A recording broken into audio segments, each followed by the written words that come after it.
ওর বুকের ডান পাশে একটা গুলি করছে, ওই গুলিটা বের হয়ে গেছে। আমার স্বামী 5ই আগস্ট আনসারদের গুলিতে নিহত হন। জনতা আলিঙ্গন করতে শিখে নিল মৃত্যুকে। রাজপথে স্লোগান উঠল, আমার ভাই মরল কেন, প্রশাসন জবাব চাই ধ্বনিতে।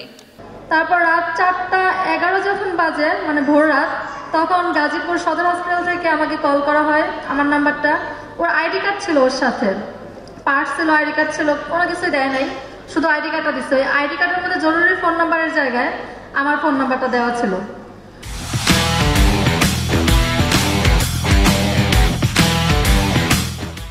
পরে বলতেছে আপনার ভাই, আপনার বাসা কে আছে তাকে দেন। পরে আমার হাজব্যান্ডকে দিলাম, ওকে বললো যে আপনার শালাকে নিয়ে যান।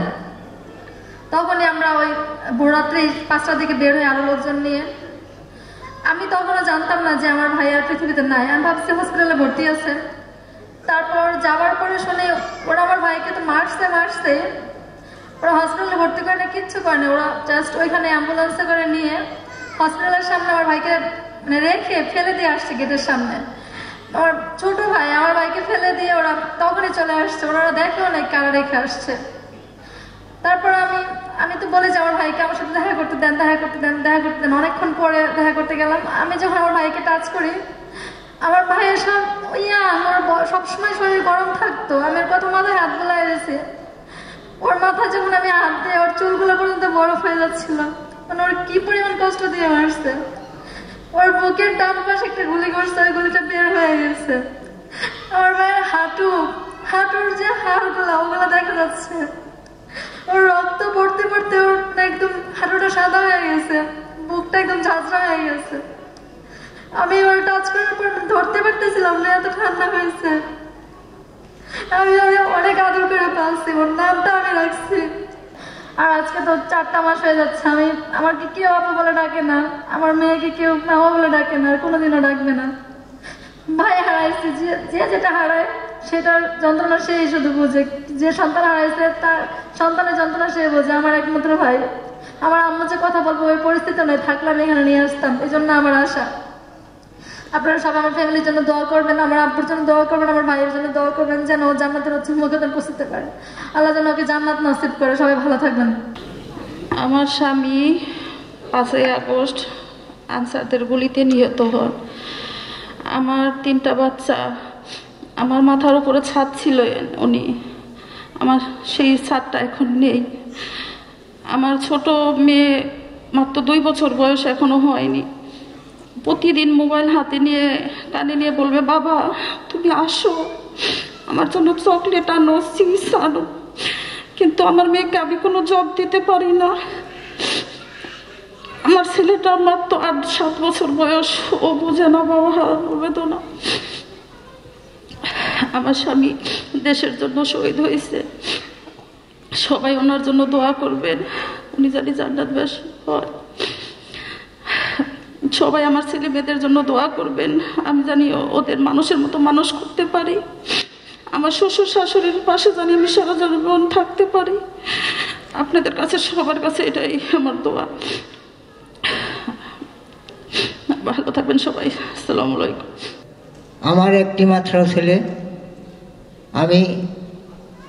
আমার ছেলে শহীদ হয়েছে দেশের জন্যে। আপনি 10 জনের কাছে দোয়া চাই। আমি মনে হলে আমি আমার বাবার জন্যে আমি কথা বলতে পারি না। আপনার কাছে এই পর্যন্তই, আপনারা আমার বাবার জন্য দোয়া করবেন।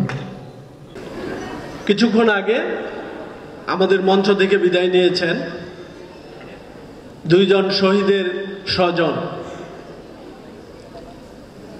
তারা কান্না জর্জরিত বিজড়িত হয়ে তাদের কথা তারা ঠিকমতো বলতে পারেননি। এটা আমাদের জন্য পীড়াদায়ক, সবার জন্য পীড়াদায়ক। সারা বাংলাদেশে প্রায় 2000 ছাত্র জনতা জীবন দিয়েছে। হাসপাতালের বেডে এখনো কাতরাচ্ছে প্রায় 30,000 আহত। এরই মধ্যে আমাদের যে স্বৈরাচার এতগুলি প্রাণ নিয়েছে, প্রাণ হরণ করেছে, তারা এখনো শঙ্খচিল শালিকের বেশে নয়, তারা আসছে অটো ড্রাইভারের বেশে, তারা আসছে আনসারের বেশে, তারা আসছে ইসকনের বেশে, তারা বিভিন্নভাবে তারা আমাদের দেশকে উদ্বেলিত করার চেষ্টা করছে। এখনো তাদের মনের মনস্কামনা বাসনা এখনো দূর হয়নি। যারা ওখানে বিদেশ বসে ওই স্বৈরাচারী এখনো কিন্তু ষড়যন্ত্র আপনাদের বিরুদ্ধে করে যাচ্ছে, এই দেশের বিরুদ্ধে করে যাচ্ছে, আমাদের বিরুদ্ধে করে যাচ্ছে। আমাদের সতর্ক থাকতে হবে, আমরা যাতে কোনো নোংরামিতে আমরা যাতে পা না দিই। এবং তারা এমন কিছু করছে, এখন দেখছেন আপনারা ওখানে বসে থেকে বিভিন্ন কিছু এখন মিডিয়াতে আসছে, তারা কত কিছু ভাবে ষড়যন্ত্র করছে এই দেশকে নিয়ে।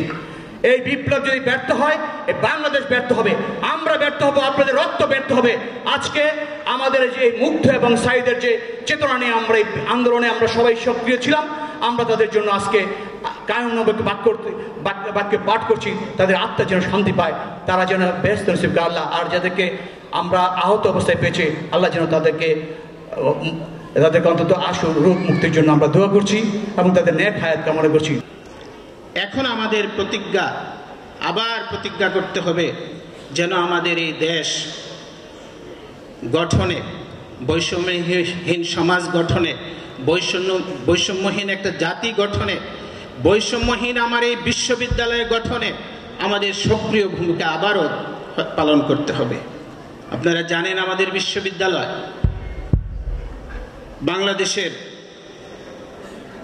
আমাদের বিশ্ববিদ্যালয়ের ছাত্র, শিক্ষক, কর্মকর্তা, কর্মচারী এবং ইভেন কি মানব দিবসের শ্রমিকদের বিনিময়ে আমাদের এই বিশ্ববিদ্যালয় এখন এই বাংলাদেশের পাবলিক বিশ্ববিদ্যালয়ের মধ্যে 1 নম্বরে আছে।